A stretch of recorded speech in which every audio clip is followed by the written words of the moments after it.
नमस्कार दोस्तों, देखिए मैं आज क्या बनाने वाली हूँ। ठंड के मौसम में बहुत ही स्वादिष्ट चीज़ बनाने वाली हूँ दोस्तों। 8 तरह की मिक्स साग कैसे बनता है ये भी आप लोग देख लीजिए।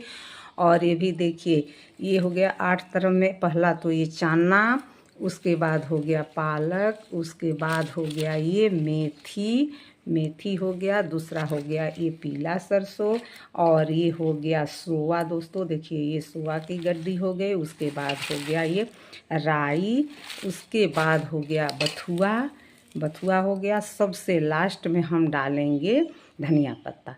तो देखिए दोस्तों, इसमें एक का मात्रा ज़्यादा होना चाहिए। जैसे बथुआ ज़्यादा है तो थोड़ा सा हम चना कम कर देंगे। एक से एक की मात्रा कम होनी चाहिए। उसके बाद इसको क्या करना है कि छाँट बीन करके अच्छे तरह से दोस्तों कुकर में उबाल देना है। अच्छे तरह से उबालना है। उसके बाद से कलछुल या रही जिससे हम घी निकालते हैं उससे अच्छे तरह से इसको घोंटना है। इतना घोंट देना है कि काफ़ी बारीक हो जाए।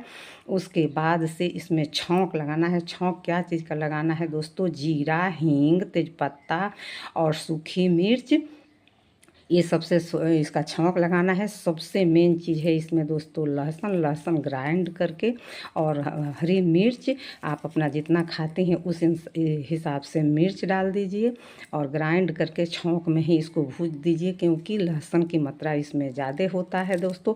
बहुत लोग तो भूनते समय थोड़ा मक्का का आटा भी डालते हैं, लेकिन अपने उस स्वाद के अनुसार है, डालें या ना डालें उससे कोई फ़र्क नहीं पड़ता है दोस्तों। मैं तो नहीं डालती हूँ, क्योंकि ये साग हमारा फौजी बेटा बोलता है कि गिलक्का साग, मम्मी गिलक्का साग बनाओ। ठंड के मौसम में 2-4 बार तो ज़रूर बनवा लेता है। उनको बहुत पसंद है और मेरे परिवार को सबको पसंद है दोस्तों, लेकिन हमारे बेटा को बहुत ही ज़्यादा ये साग पसंद है। अब मैं आप सबको बना करके भी इसको दिखाऊंगी कि कैसा होता है दोस्तों। मिक्स साग बड़े टेस्टी होता है। आप लोग एक बार बना करके देखिए। इसको मक्का के रोटी से खाइए, बजरा का रोटी से खाइए या गेहूं के रोटी से खाइए, कोई चीज़ से खाइए, बड़े स्वादिष्ट होता है। सबसे मेन चीज़ है घी। इसमें घी का मात्रा ज़्यादा होता है दोस्तों। बनाने के बाद जब हम खाने जाते हैं, भोजन करने जाते हैं, तो कटोरी में ज़रूर 1 चम्मच घी डालते हैं। बड़ा ही स्वादिष्ट बनता है। और ये जो मेथी है, मेथी, ये भी बड़ा उसका मतलब सुगंध अच्छा देता है। तो दोस्तों मैं अब आप लोग सबको बना करके दिखाती हूँ कि कैसा बनता है ये मेरे मिक्स साग। देखिए दोस्तों, मेरी साग बनना शुरू हो गया। मैंने इसमें डाल दिया गरम तेल में जीरा और तेजपत्ता। अब मैं डाल रही हूँ हींग। हींग भी पड़ गया दोस्तों, देखते चलिए। उसके बाद मैं डालूंगी थोड़ा सा सूखी मिर्च, क्योंकि मैंने मिर्च और लहसुन को थोड़ा ग्राइंड कर दिया है। अब उसके बाद मैं ये डालूंगी दोस्तों, देखते चलिए कैसे कैसे ये हो रहा है, बन रहा है साग। अब मैं डालूंगी लहसुन और मिर्च का पेस्ट। देखते चलिए साग कैसे बनेगा। बहुत टेस्टी साग बनता है दोस्तों। आप लोग अपने घर में ज़रूर बनाइएगा। बना करके भी मुझे बताइएगा कैसा लगा आप लोगों को। ये मेरे साग बनाने का तरीका दोस्तों देखिए ऐसे ही बनता है। 7-8 फल का साग है ये, 8 तरह का मिक्स साग है। बड़ा टेस्टी बनता है दोस्तों, भूज करके ही बनता है। गिलक्का साग मेरे बेटा बोलता है गिलक्का साग बनाइए। तो देखिए कैसे बनता है ये हो गया। उसके बाद से दोस्तों मैं डालूंगी थोड़ा सा इसमें टमाटर का पेस्ट। देखिए टमाटर का पेस्ट भी हो गया दोस्तों। उसके बाद से मैं डालूंगी थोड़ा सा इसमें, थोड़ा सा डालेंगे मैं जीरा और गोलमरीच का, थोड़ा जीरा और गोलमरीच हो गया दोस्तों। उसके बाद से क्या डालना है मुझको? अब इसमें डालना है मुझे, देखिए ये गरम मसाला बाद में डालेंगे, और धनिया के पत्ता गरम बाद में डालेंगे।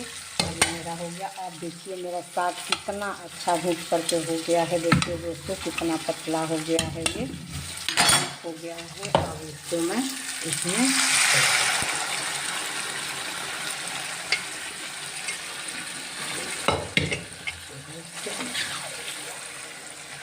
अब थोड़ा सा मैं डालूंगी कलर के लिए दोस्तों इसमें हल्दी। कलर के लिए थोड़ा हल्दी भी पड़ेगा। अब ये बन के तैयार होगा तो आप लोग को अभी दिखाते हैं दोस्तों। सबसे मेन चीज़ इसमें है, मेन चीज़ इसमें घी है। घी का मात्रा इसमें ज़्यादा डाला जाता है। जब खाने बैठते हैं तभी साग गरम करके घी डाली जाती है दोस्तों। तो देखिए बन रहा है, कैसे बनेगा तो ये बना करके भी मैं आप सबको दिखा। देखिए दोस्तों मेरा साग बन चुका, कितना अच्छा मेरी साग बना है दोस्तों, आप देख सकते हैं। अब मैं इसमें डालूंगी 1 चम्मच गरम मसाला। 1 चम्मच दोस्तों डालेंगे इसमें। मैं गरम मसाला मैंने डाल दिया। उसके बाद मैं डालूंगी इसमें धनिया की पत्ता। देखिए धनिया पत्ता हो गया दोस्तों। अब ये हो गया फर्स्ट क्लास साग। सुगंध भी बड़े टेस्टी आ रहा है, बहुत अच्छा है साग बन चुका है मेरे दोस्तों। अब मैं करूँगी गैस बंद। अब आप सबको भेज रही हूँ दोस्तों। देखिए कैसा साग बना है, आप लोग देख सकती हैं। बड़े टेस्टी साग है दोस्तों। देखिए उसके बाद 1 चम्मच इसमें देसी घी के बिना तो इसका स्वाद ही अधूरा है दोस्तों। बिना देसी घी का इसका स्वाद अच्छा नहीं लगता है। ऐसे आप सब भी बनाइए और खाइए, और कमेंट बॉक्स में एक बार ज़रूर बताइएगा कि मेरे साग बनाने का तरीका कैसा लगा और मेरी साग कैसा लगा, ज़रूर बताइएगा दोस्तों। नमस्कार।